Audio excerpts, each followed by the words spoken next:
Avant-hier, sur un TikTok, j'ai posté cette photo. C'est une photo de moi où j'étais presque au plus bas de ma maladie, où je pesais vraiment le poids le plus faible, sachant que de base, j'ai commencé à 60 kilos. Et à chaque fois que je poste cette photo, je reçois des centaines de commentaires de jeunes femmes qui me disent « Maya, s'il te plaît, est-ce que tu peux expliquer comment tu as fait pour être aussi mince, pour être aussi mince ?» Faut savoir que j'étais malade. Vous ne voulez pas faire comme j'ai fait. Déjà, c'était facile pour moi de perdre du poids parce qu'en fait, j'avais développé une phobie de la nourriture. J'avais une phobie de la nourriture. D'ailleurs, je mangeais pas ce que les gens cuisinaient, même si c'était ma mère, ma tante, je ne mangeais pas ce que les gens cuisinaient parce que j'avais peur qu'ils mettent de l'huile et du sel dedans dans mon dos. Donc même si ma tante me disait je te promets, j'ai pas mis d'huile, c'était impossible pour moi d'y toucher. D'ailleurs, un jour, ma mère, ne comprenant pas ma maladie, elle m'a ramenée à Flunch, elle m'a forcé à manger. Je me suis mise à pleurer, mais j'ai tellement pleuré ce jour-là dans le Flunch que les gens autour sont venus pour se moquer de moi et pour filmer. Donc il y a des gens dans leur téléphone qui ont des vidéos de moi en train de pleurer à Flunch à mes 14 ans. Même une simple pomme, pour moi, c'était devenu compliqué à manger. J'étais obligée de la cuire pour évaporer toutes les calories. Donc maintenant, l'odeur de la pomme cuite, ça me rappelle des mauvais souvenirs. J'ai un peu de mal. Il fallait absolument qu'il y ait un petit trou comme ça dans mon pantalon, parce que sinon, j'étais pas assez mince. S'il n'y avait pas ce petit trou-là, j'étais pas assez mince. Évidemment, tous les jours, je prenais mon ventre en photo pour être sûre qu'il n'y avait pas trop de gras. J'en faisais des centaines des photos comme ça. Et encore, j'en ai supprimé plein. J'ai perdu tous mes cheveux étaient super fins. Dites-vous, là, les 2 mèches que j'ai, c'est les seules 2 mèches que j'avais. Alors que regardez maintenant.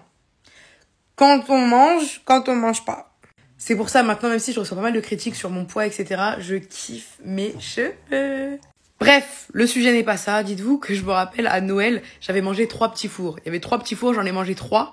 Et j'ai passé ma soirée à pleurer, à me dire que j'allais prendre du poids et tout. Et en fait, le lendemain, quand je me suis pesée, j'avais perdu du poids. J'allais aussi beaucoup sur les forums anorexiques. Ne cherchez pas ces forums, de toute façon ils sont super durs à trouver. Mais c'est des forums où en fait les meufs sont anorexiques et elles partagent un peu leurs astuces. C'est totalement dégueulasse. Et d'ailleurs, même à l'époque où j'étais anorexique, c'est vrai que j'allais beaucoup sur ces forums pour prendre idée. Mais jamais de ma vie j'ai mis un commentaire ou jamais de ma vie j'ai mis un post. Parce que tout simplement je voulais pas rentrer dans l'engrenage et aider d'autres filles à être malades comme moi, quoi. J'ai même retrouvé des anciens journaux intimes avec des régimes que j'avais trouvés sur ce forum.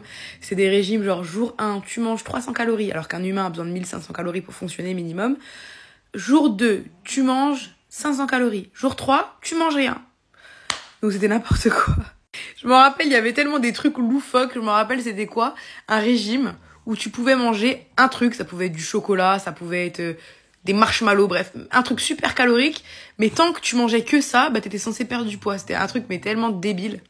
Bref, pour vous dire, l'anorexie, ça ne donne pas envie. Si vous voulez perdre du poids, allez voir un coach sportif, essayez d'avoir une bonne alimentation. Là, c'est ce que j'essaye de faire, je vais voir un coach sportif, etc. pour perdre un peu de poids, parce que j'ai un peu des joues à perdre.